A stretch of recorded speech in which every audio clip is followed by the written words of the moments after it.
Nah, jadi ketika Imam Bukhari menuliskan hadis ini, beliau menyandarkan apa yang dituliskannya dari gurunya, yaitu Al-Humaid tadi.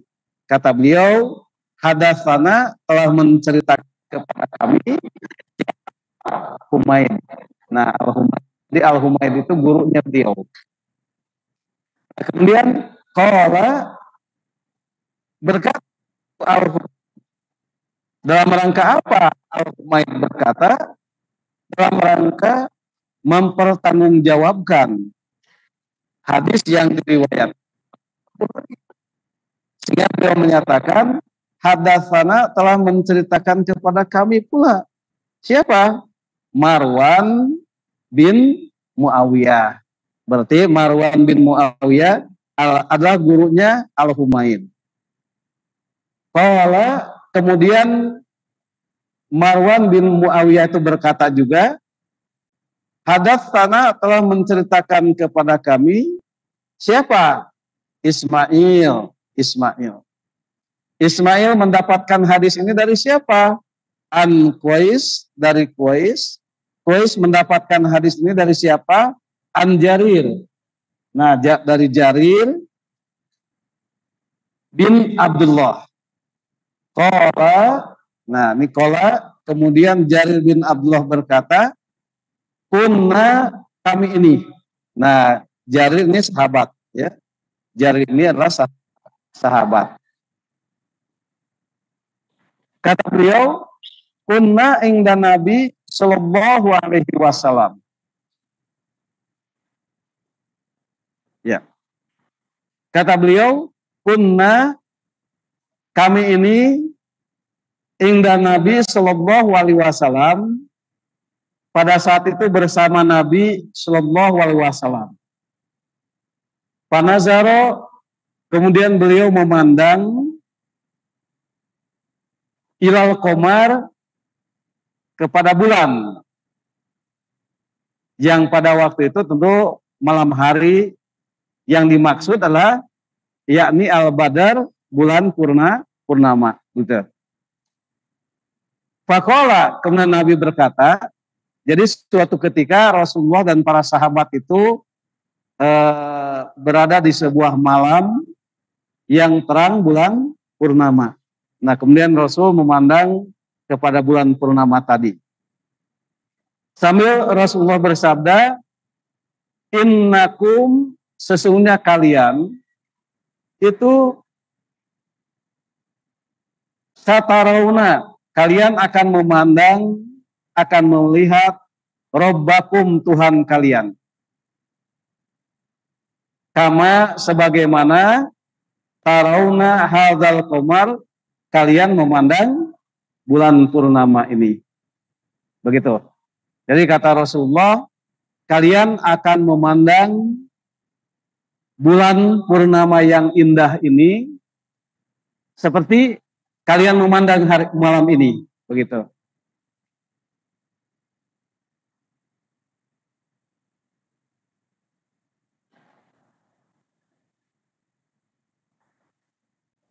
Putus Pak.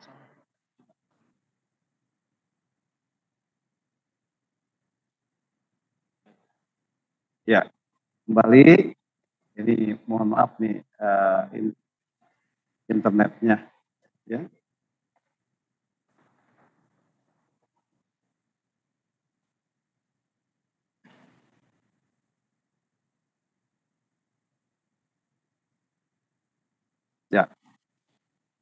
Ya, jamaah sekalian kembali, ya.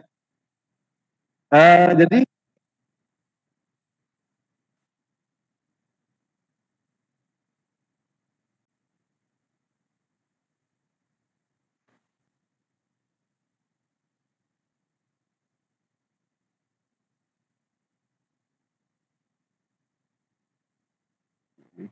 mohon maaf salah ini, bentar.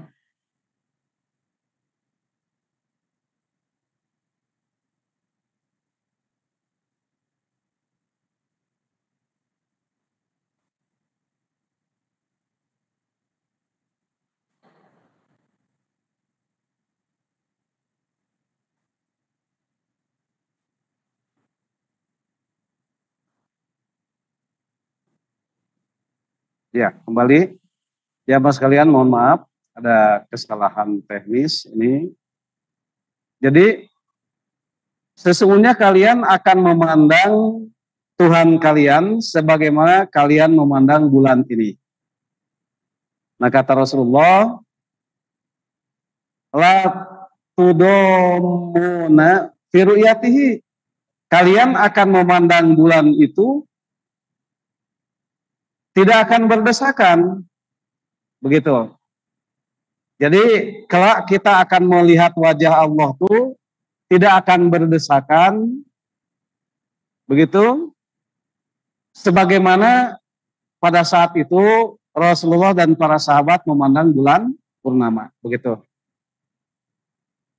Kemudian fa inistata'tum, seandainya kalian mampu an latub labu, seandainya kalian mampu untuk tidak terkalahkan dengan apapun, ala sholatin, untuk melaksanakan sholat, yakni sholat qobla tulu'i syamsi, sebelum terbitnya matahari, wa qobla gurubiha, dan sebelum terbenamnya matahari.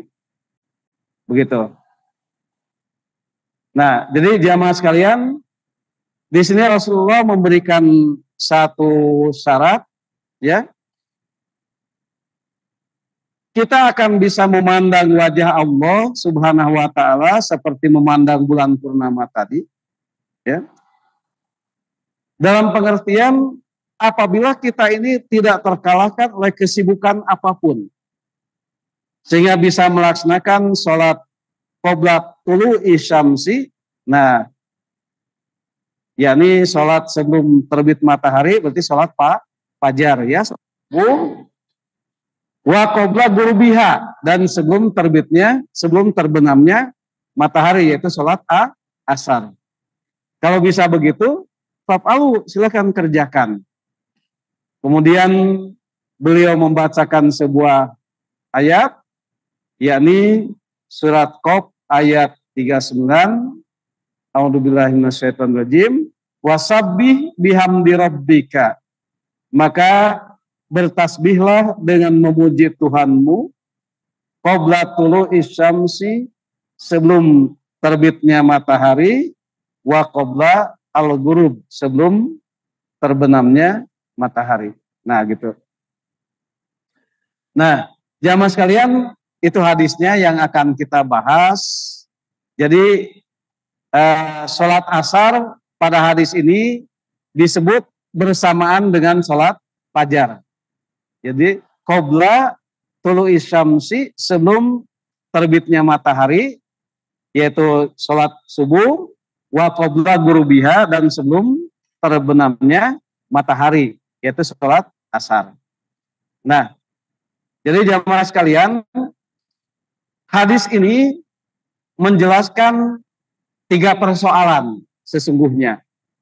Yang pertama adalah terkait dengan ru'yat kepada Allah di akhirat nanti. Jadi kita ini, jamaah sekalian, akan bisa memandang wajah Allah. Ya, akan bisa memandang wajah Allah, tetapi di akhirat nanti. Begitu.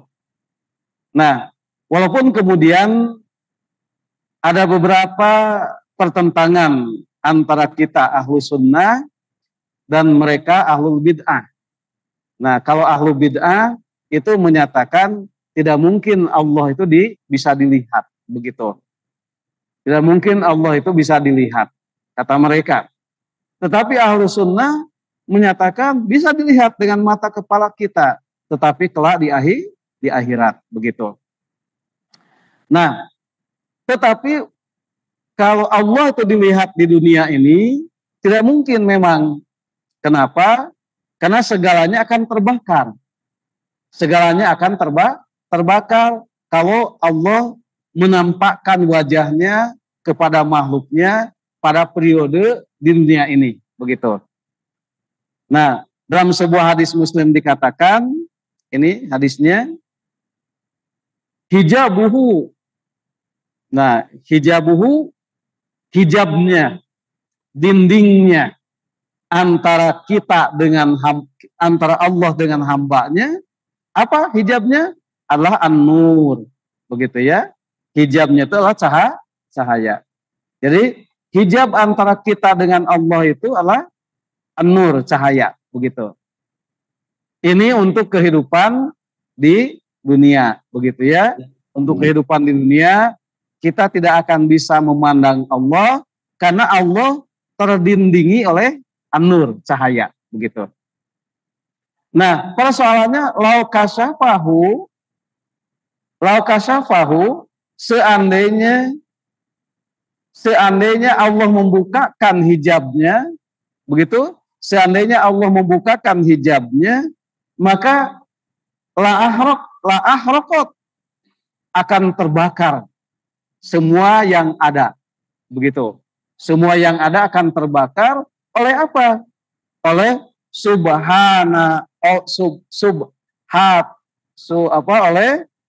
oleh subhatu wajihihi, oleh kesucian wajahnya. Nah, jadi kemaha muliaan wajah Allah, kemaha tinggian wajah Allah, kesempurnaan wajah Allah itu akan membakar semua apa yang ada apabila wajahnya nampak pada semua itu, begitu. Makanya kita ingat kasusnya Nabi Musa, ya. Kasusnya Nabi Musa, saat Nabi Musa memohon kepada Allah untuk bisa melihat wajah Allah.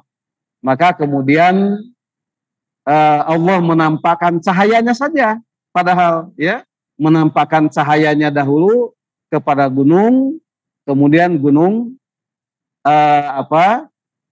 kemudian hancur seketika, ya.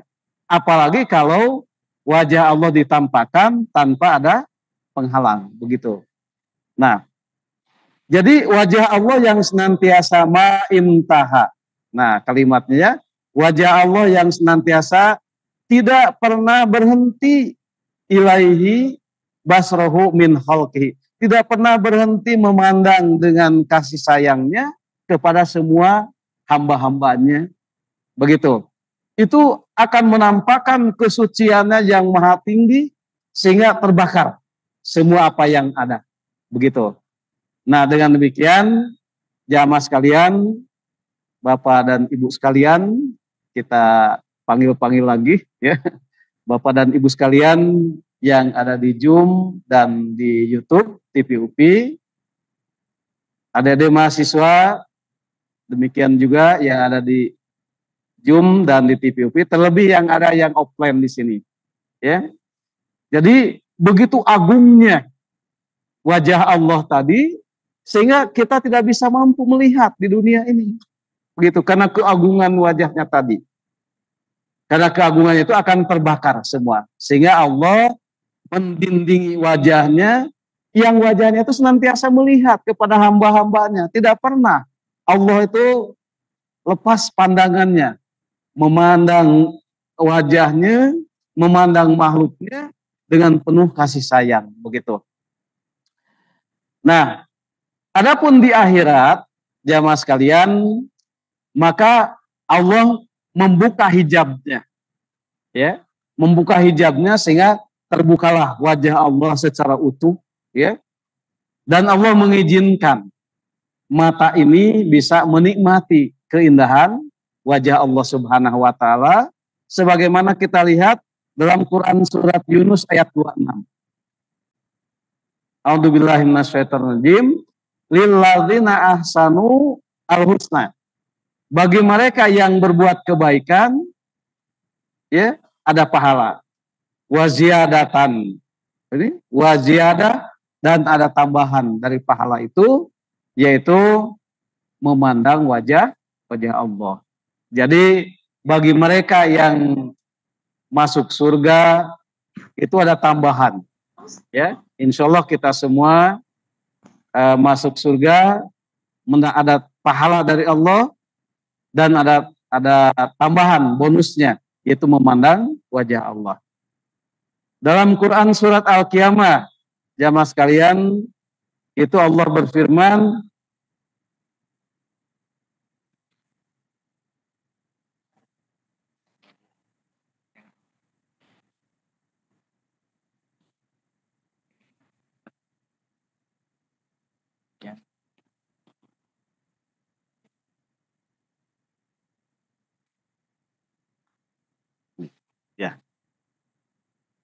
Baik, jamaah sekalian, dalam Quran surat Al-Qiyamah ayat 22-23 Allah berfirman, wujuhu yauma idzin nadhirah.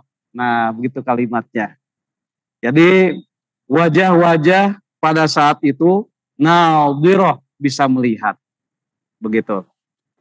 Ila rabbiha nadhirah, kepada Tuhannya bisa melihat. Nah, jadi kesimpulannya jamaah sekalian, kita akan bisa memandang wajah Allah itu di hari kiamat nanti, ya, di hari akhirat nanti dengan utuh tanpa ada penghalang berupa cahaya tadi. Rasulullah sendiri pernah berjumpa dengan Allah ketika Mi'raj, ketika Isra Mi'raj ke langit, namun ketika jumpa dengan Allah itu masih terhalang oleh cahaya. Begitu. Nah, jamaah sekalian, itu yang pertama, ya. Hadis tadi berbicara tentang ru'yatullah, melihat Allah. Namun sejajar dengan itu, jamaah sekalian, hadis ini juga menerangkan adanya pendekatan pembelajaran, begitu, yang disampaikan oleh Rasulullah Shallallahu Alaihi Wasallam ketika beliau mengajar para sahabatnya, gitu.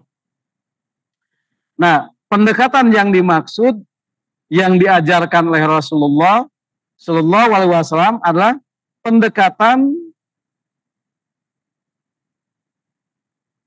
yaitu beliau mampu mengolah momentum-momentum yang ada sebagai sumber belajar bagi para sahabatnya.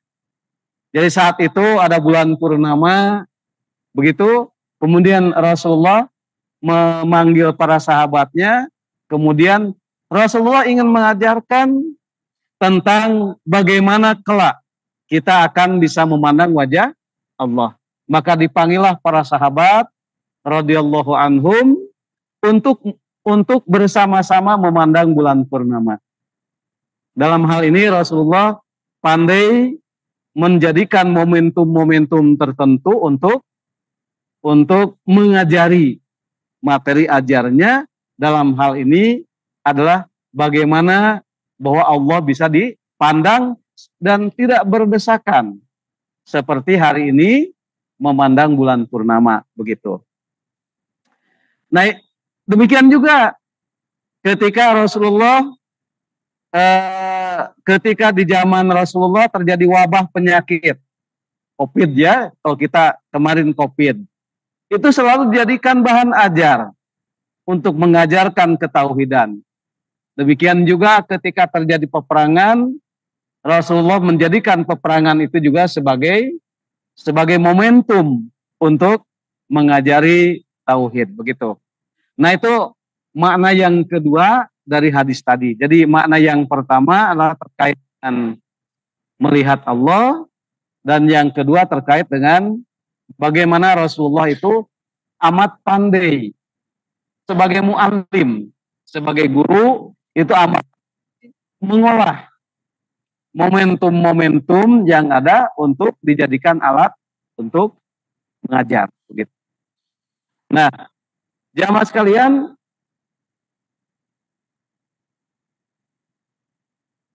adapun kalimat, ya, ini ada yang ketiga terkait dengan keutamaan waktu asar yang yang menjadi bahasan kita yang utama, ya. Hadis ini berbicara tentang keutamaan waktu asar. Nah, jamaah sekalian, adapun kalimat, ini ada kalimatnya. Nah, adapun kalimat dalam hadis tadi, apabila kalian mampu untuk tidak melaksanakan sholat sebelum matahari terbit, yakni sholat subuh, dan sebelum matahari terbenam, yakni sholat asar, ya. Nah, kalimat itu yang jadi bahasan kita. Di sini coba kita lihat hadisnya. Coba kita lihat hadisnya. Nah, ini kalimatnya. Nah, Ini kalimatnya ya mas kalian. Nah, faidas tatok an latuglabu, seandainya kalian mampu untuk tidak terkalahkan. Jadi mampu mengalahkan maksudnya. Mengalahkan kepentingan-kepentingan apa saja, apa bekerja atau lain sebagainya, sehingga mampu untuk melaksanakan ala sholatin, untuk melaksanakan sholat qobla tulu'i syamsi, sebelum terbitnya matahari, yaitu sholat subuh, wa qobla gurubiha, dan sebelum terbenamnya, faf'alu, maka kerjakanlah. Nah, kerjakanlah. Kenapa? Karena dalam sholat fajar dan sholat asar itu, sungguh itu ada keutamaan yang besar. Nanti ada bahasannya. Makanya di sini dibacakan surat Qaf ayat 39, wasabbi, bertasbihlah, bihamdi rabbika, dengan memuji Tuhanmu, qobla tulu'i syamsi, sebelum terbitnya matahari, wa qobla gurubiha, dan sebelum terbenamnya matahari. Nah, begitu. Nah, jamaah sekalian, kita kembali kepada persoalan keutamaan sholat asar dan sholat subuh tadi ya. Nah, jadi dengan demikian, jamaah sekalian, sholat fajar atau sholat subuh itu adalah seutama-utamanya sholat setelah sholat asar. Begitu. Jadi sholat fajar itu adalah seutama-utamanya sholat setelah sholat asar. Ya.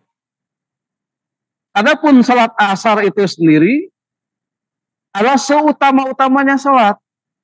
Nah, jadi ini kesimpulannya. Kenapa? Pertanyaannya, kenapa sholat fajar itu adalah seutama-utamanya sholat setelah sholat asar? Kenapa sholat asar itu seutama-utamanya sholat? Apa alasannya? Karena kedua-duanya itu, ya, baik sholat fajar maupun sholat asar, itu dihadiri oleh malaikat. Begitu. Ini yang jadi persoalannya. Kedua-duanya dihadiri oleh malaikat. Sebagaimana dalam hadis Bukhari yang kita kutipkan di sini, diriwayatkan oleh Abu Hurairah, bahwa Rasulullah Shallallahu Alaihi Wasallam bersabda, ini hadisnya, ya. Nah, ini hadisnya.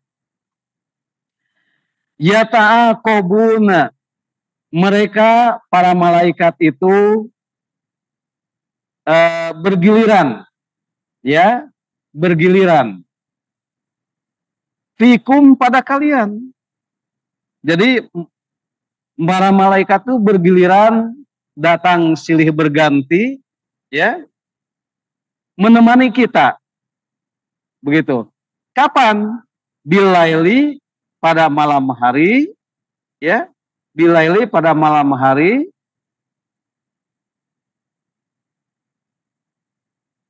Dan bin nahari, pada siang hari. Nah, begitu. Jadi siang dan malam itu malaikat itu menemui kita. Gitu ya. Silih berganti, begitu. Makanya jamaah sekalian, sebaiknya memang kita ini selalu suci, ya, selalu suci, agar bisa bersama dengan malaikat, gitu ya. Karena malaikat ternyata ada di sekitar kita, di tiap malam maupun siang. Kapan malam dan siang yang dimaksud? Itu pertanyaannya. Kapan malam dan siang yang dimaksud? Maka malam dan siang yang dimaksud itu adalah yajtami'una, mereka itu berhimpun di tengah-tengah kita, fi sholatil fajri, pada waktu sholat fajar, subuh, ya, pada waktu sholat fajar atau sholat subuh. Nah, wa sholatil asri, dan pada waktu sholat asar, begitu. Nah, summa ya'ruju, kemudian naik ke langit, mi'raj ya, naik ke langit. Siapa? Alladzina batu fikum, mereka malaikat yang tidur bersama kalian tadi. Nah, jadi kan malaikat itu kan hadir di antara kita pada waktu sholat fajar dan sholat asar. Nah, mereka saling berganti ya, setelah tidurnya bersama kita mereka pergi ke langit. Nah, karena itu sebaiknya jamaah sekalian, sebaiknya ya kalau kita sendirian di kamar ya, ganti pakaian begitu, sebaiknya tidak melepas semua baju ya, karena ada malaikat sebenarnya begitu, ada malaikat sebenarnya. Karena itu baiklah, sebaiknya ditutup dulu dengan kain apa ya, sehingga kita begitu. Nah, sebaiknya begitu, walaupun tidak salah sebenarnya ya, kita karena malaikat itu sendiri makhluk Allah yang tidak punya rasa begitu ya, hanya mereka malu saja kepada kita kalau kita berganti baju walaupun di malam di kamar sendirian begitu, tetapi tidak mengapa. Nah, kemudian ketika malaikat itu berduyun-duyun naik ke langit ya, itu kemudian jamaah sekalian kemudian fayas aluhum, ditanya oleh Allah, mereka itu ditanya oleh Allah, bahwa sebenarnya Allah itu sendiri tidak perlu bertanya karena Allah lebih mengetahui. Nah, Allah bertanya kepada malaikat, kaifa taraktum ibadi, kenapa kalian meninggalkan hamba-hambaku, tidak menjaga mereka? Ini pertanyaan Allah kepada para malaikat. Kenapa kalian meninggalkan hamba-hambaku? Begitu. Kemudian fayaquluna, mereka menjawab, para malaikat menjawab, taroknahum, kami meninggalkan mereka, wahum yusalluna, mereka tengah sholat. Gitu ya. Wa atainahum, kami datangi mereka, wahum yusalluna, mereka tengah sholat. Jadi malaikat meninggalkan kita itu, meninggalkan hamba-hamba Allah tadi, itu karena tengah sholat. Jadi tidak ragu. Maksudnya karena mereka tengah sholat, ya, mereka tengah sholat, jadi tidak mungkin terjadi bencana. Begitu. Tidak mungkin terjadi sesuatu yang menimpa kepada mereka kalau mereka dalam keadaan dekat dengan Allah. Sehingga malaikat tidak perlu menjaga, itu kalimatnya begitu ya, maknanya. Begitu. Nah, jamaah sekalian, jadi dengan demikian keutamaan sholat asar itu hampir sama dengan sholat fajar, sholat subuh. Ya, sholat asar itu dihadiri oleh malaikat, begitu. Demikian juga sholat subuh. Nah, oleh karena itu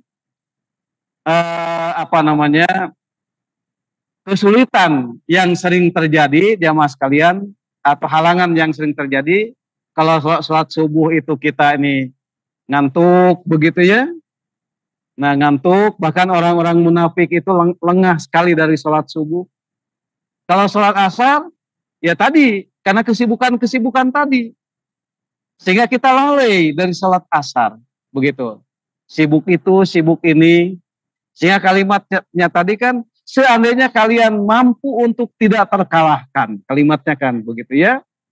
Maka kerjakanlah sholat asar itu berjamaah, karena di sana dihadiri oleh para malaikat. Nah, begitu ya. Nah, jamaah sekalian, bahkan saking sibuknya kita dengan pekerjaan, kadang ada orang yang tertidur dan ada yang tidur pada waktu asar, kan begitu ya. Makanya Rasulullah kan melarang tidur kita pada waktu asar. Nah, demikian bahasan kita hari ini. Jadi hadis ini mengetengahkan 3 persoalan tadi, di samping tentang keutamaan sholat asar tadi. Ya. 3 aja dulu.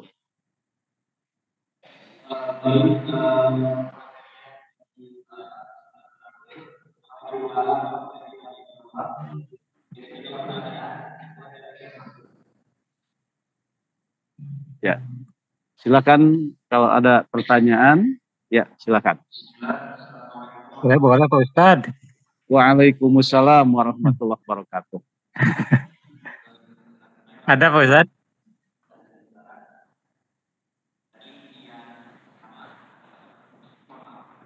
Assalamualaikum. Oh, ini ya. Karena ini.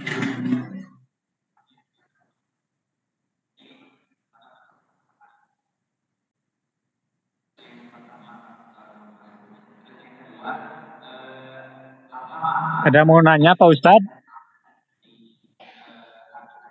Halo? Ya.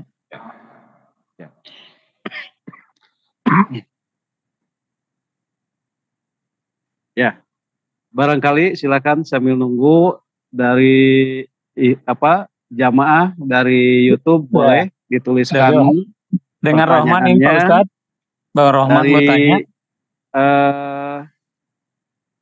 Zoom juga boleh untuk setelah ini kita lempar dulu ke Zoom. Ya, tadi gimana?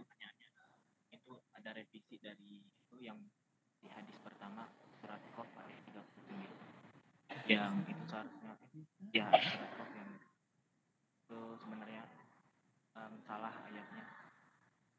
Yang kedua yaitu maksud dari tidak terkalahkan dari hadis ini ya Pak. Ya.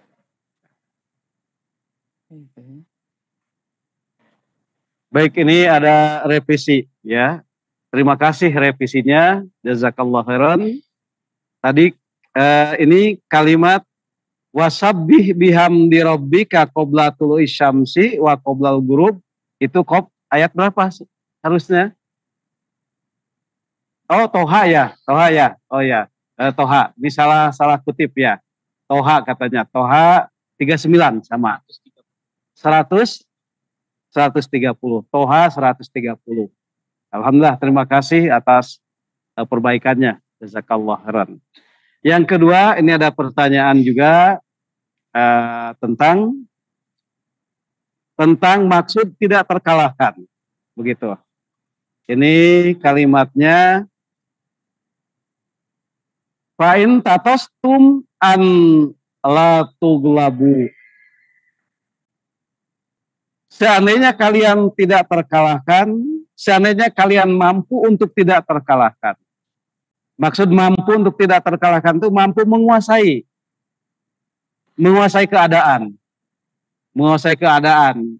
Karena seperti tadi, kalau sholat subuh itu keadaan yang menguasai kita lah ngantuk dan lain sebagainya. Begitu. Nah, kalau kita mampu menguasai ngantuk tadi, mengendalikan ngantuk tadi, maka silakan kerjakan sholat subuh, karena pada sholat subuh itu dihadiri oleh malaikat. Nah, begitu. Kemudian pada waktu asar itu hal-hal yang mengalahkan kita itu diantaranya adalah kesibukan kita. Kesibukan kita, tanggung begitu ya. Bahkan mereka yang tidur, walaupun dibolehkan tidur ba'da duhur, itu biasanya ngantuk juga untuk bangun pada waktu asar. Kan begitu ya. Nah jadi semua hal-hal yang mengalahkan kita itu harus dikuasai. Begitu. Untuk mampu melakukan sholat subuh pada waktunya dan sholat asar pada waktunya. Karena dua sholat itu adalah memiliki keutamaan yang besar, yaitu dihadiri oleh para malaikat. Apa keutamaan hadirnya malaikat di tengah-tengah sholat kita? Karena mereka itu berduyun-duyun silih berganti untuk mi'raj ke langit, menemui Allah dan mengabarkan perihal kita. Itu masalahnya. Nah, jadi kalau kita kemudian sholat dengan baik, sholat subuh dan sholat asar dengan baik, insya Allah laporan-laporan itu nyampe ke hadirat Allah Subhanahu wa Ta'ala. Walaupun sesungguhnya Allah tidak perlu ada laporan tadi, ya, Allah Maha tahu. Hanya di sini Allah ingin menekankan keutamaan malaikat, gitu, keutamaan malaikat, begitu ya, keutamaan di sisi Allah Subhanahu wa Ta'ala senantiasa memberikan, Allah menugaskan mereka untuk bersama kita, menjaga kita. Kita seling dulu dari Jum dulu barangkali. Silakan Bapak Ibu, adik-adik mahasiswa yang ada di Jum, barangkali ada yang akan bertanya, yang di TV UPI. Oh, tidak ada. Ya. Ada.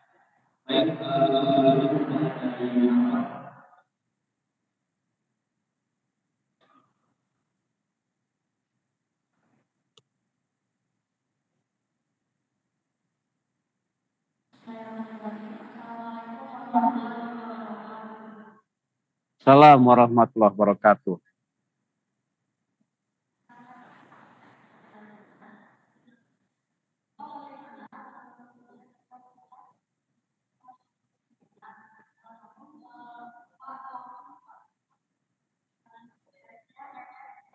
Oh iya, mana tangan namanya?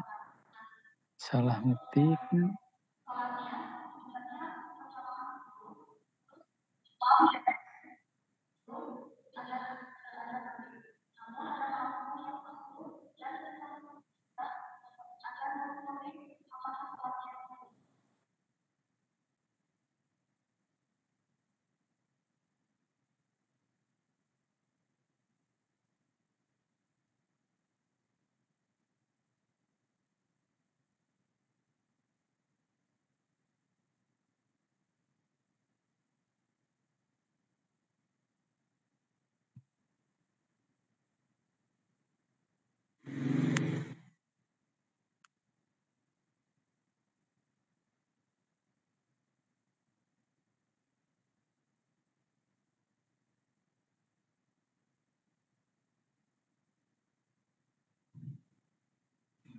Recording stopped.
Nah, iya itu.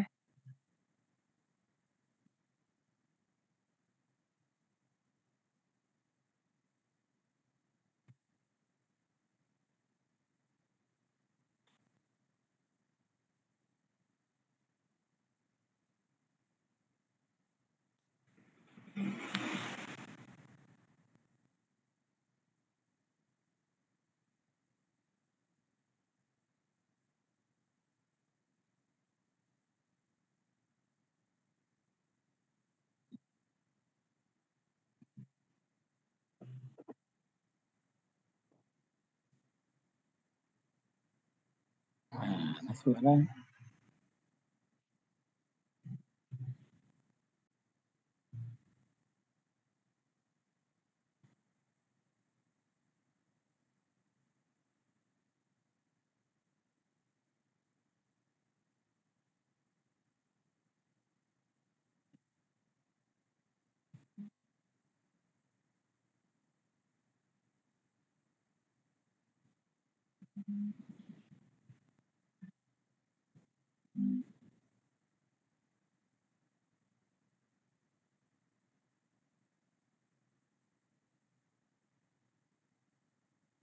Silakan Pak Ustadz Rahman.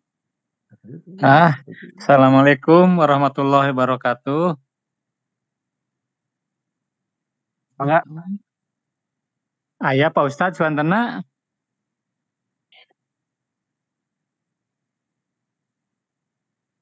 Assalamualaikum warahmatullahi wabarakatuh. Tadi buka.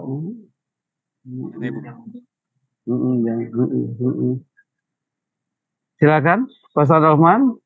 Oh, Ada pertanyaan? Pak. Suara saya ada, Pak? Halo? Iya. Kumanya. Oh. Ini suara saya nggak ada ke situ Pak Ustadz ya? Nggak ada. Kalau suara Pak Ustadz ada ini.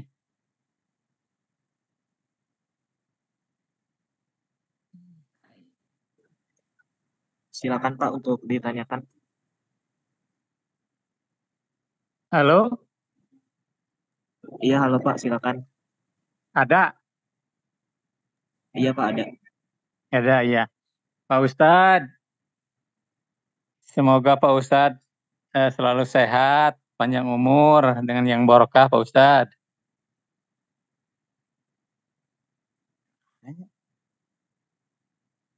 Pertanyaannya, halo? Iya Pak, silakan. Ada, Silakan ya. ditanya. Itu mengenai bahwa keutamaan sholat fajar dan juga disebut sholat wusto ya, asar itu ya. Itu adalah bisa kita nanti kelak di akhirat dapat melihat malaikat, begitu salah satu. Kemudian timbul alasannya kenapa begitu? Karena kedua waktu itu dihadiri oleh malaikat. Nah, sedangkan yang berikutnya bahwa malaikat itu baik siang maupun malam selalu bersama kita. Berarti di waktu antara subuh dan asar itu pergantian malaikat atau bagaimana seperti itu Pak Ustadz? Mohon penjelasannya. Dan memang di antara setelah sholat subuh maupun asar itu tidak boleh tidur.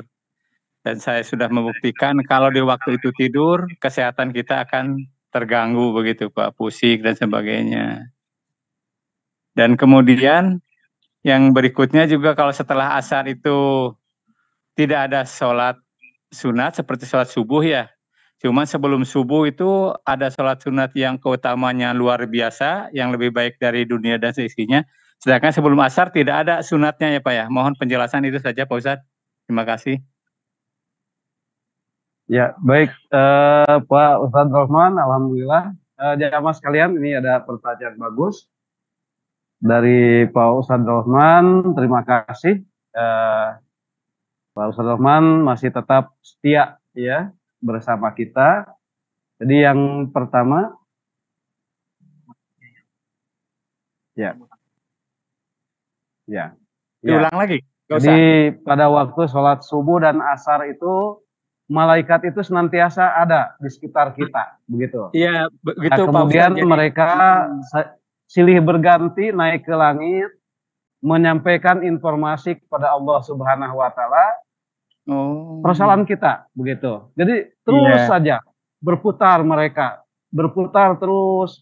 Sebagian pergi, datang yang lain, begitu. Pada waktu jelas. Iya. Begitu, Pak Ustadz Rahman dan jamaah sekalian. Nah, yang kedua, memang untuk sholat sunnah ba'diyah, sholat asar tidak ada. Tidak ada sholat ba'diyahnya, begitu. Untuk sholat asar, begitu. Ya, demikian. Terima kasih Pak Ustadz Rahman. Mohon maaf masih terbatas, kita ini masih meraba-raba tekniknya, begitu. Insya Allah di TPUP nanti akan kalau ada kesulitan kita ganti dengan yang lebih baik. Itunya apa? Rekamannya, gitu. Terima kasih Pak Ustadz Rahman. Iya, terima kasih Pak Ustadz. Jazakallah khairan katsiran.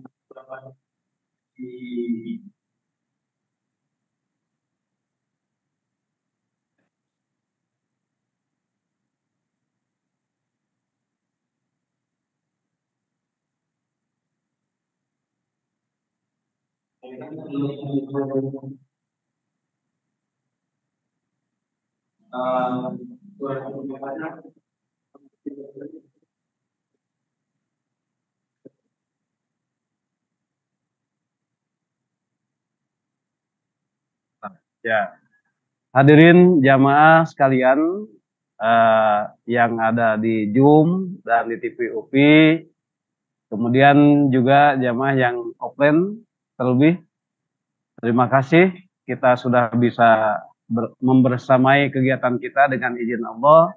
Semoga esok lusa kita sudah mendapatkan format yang lebih baik lagi, sehingga kendalanya semakin tipis. Terima kasih. Jazakumullah khairan. Subhanakallahumma wa bihamdika asyhadu an la ilaha illa anta astaghfiruka wa atubu ilaik. Assalamualaikum warahmatullahi wabarakatuh. Waalaikumsalam warahmatullahi wabarakatuh. Waalaikumsalam warahmatullahi wabarakatuh. Terima kasih, Pak.